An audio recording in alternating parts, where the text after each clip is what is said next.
In this video, we're going to do a My Funny Valentine piano lesson, and it's important because we're heading into Valentine's Day, and that's when people request tunes like My Funny Valentine and a bunch of other standards around that time of year. And we're going to pick up on some lessons that we just did about inner voices. And because My Funny Valentine is a ballad, it's a perfect place to put in those inner voices. So what I'm going to do is eventually I'm going to share with you some sheet music and a backing track so that you can play along with bass and drums. And I'm going to walk you through the first A section in this tutorial. So let's take a look at the sheet music, and right off the bat we have this line cliche, which is essentially inner voices. So there's a few ways to play that. Let's just throw down a C minor 7 chord in the left hand, and it's good to play it up an octave instead of where it is. So what you're going to do is just lower the bass note each time. So your chord is going to be C, E flat, and G. Or what you could do is play the D as well to make it a C minor 9 chord. It's a little nicer. So we could do that. Let's try that instead. Let's pick an eraser here and let's redraw the chords. So D, E flat, and G. And then what we're going to do is just keep going down that line. So this is a C minor major 7. So here in the low note. And so we're still going to play D, E flat, and G. And then in the next bar, we're going to lower that again to become B flat. So this is B natural, and this is going to be B flat, D, E flat, and G. And then C minor 6, which is also, if you can think of it, like an F13 chord. So we have this note in the bass, which is A natural, and then D, E flat, and G. So let's try that.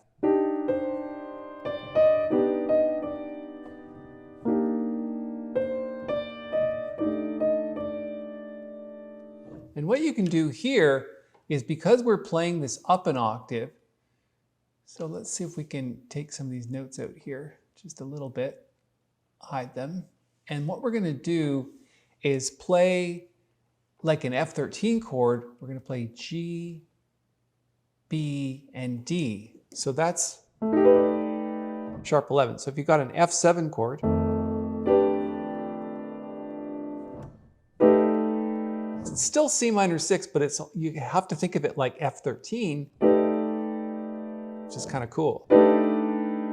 Really nice sound.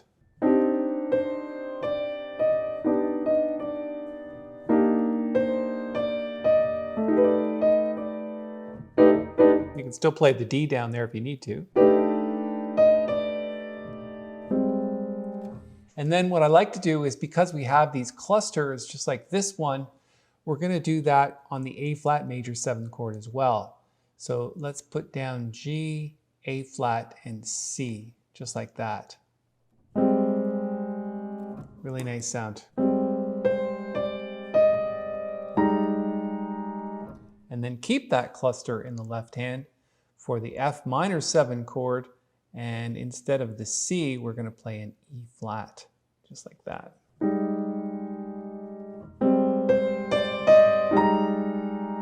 And you can fill out in the right hand, you can play a C minor 7 chord like this. Now, why can you do that? Because it's like a 9th and a 13 of F minor 7. And this D minor 7, I would try D half diminished 7th. So like this chord here. D, F, A flat, and C. So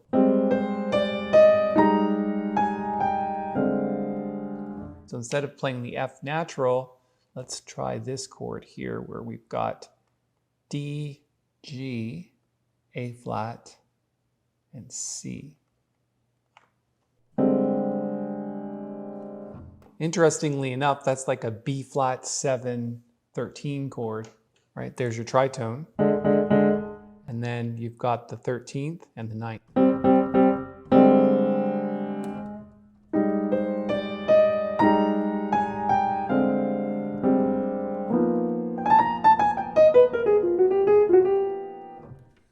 And then for the G7 chord, let's do a sharp 9 and flat 13. So we've got in the left hand F natural, B flat, and of course these are all rootless voicings.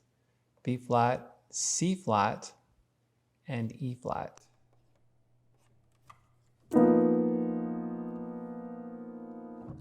So one more time, the first line we've got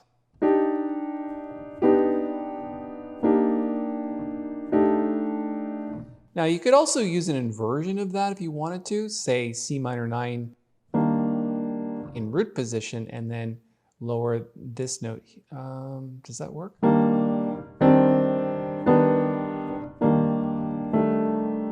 Right, so the root, major 7, flat 7, and 6th come in the middle of the chord. But I kind of like it up here.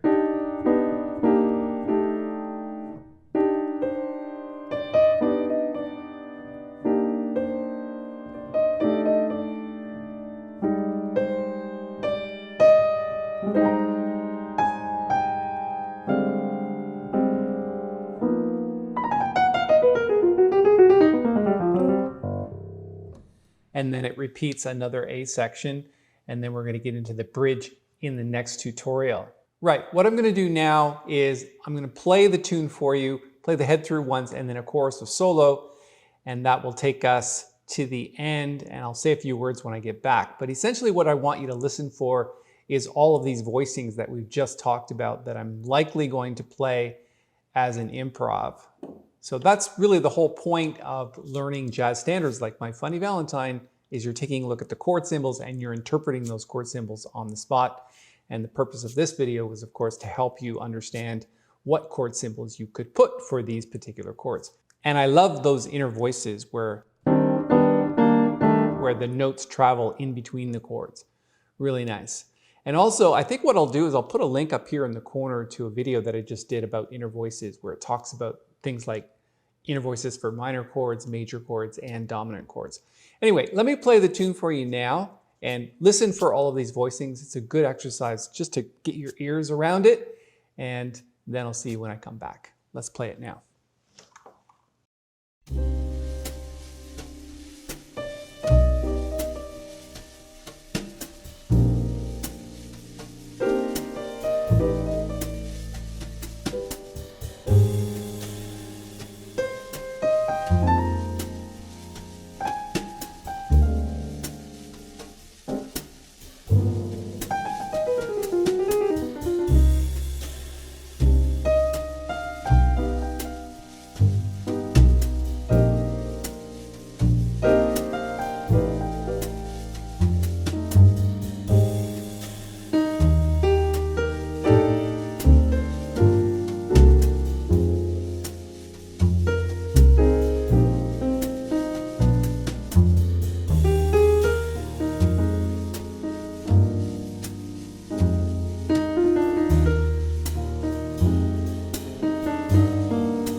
Okay, so that's my funny Valentine. Hope you enjoyed that. What I'm going to do now is put a link to the sheet music up here in the corner and the backing track. So go there, get the backing track, bass and drums, the one that I just played along with, and that'll be fun for you to practice with, and also the sheet music, and start to interpret these chords on your own. It's a really good idea to obviously pay attention to the chords that we've talked about in this video, but also to make up your own using the same formulas.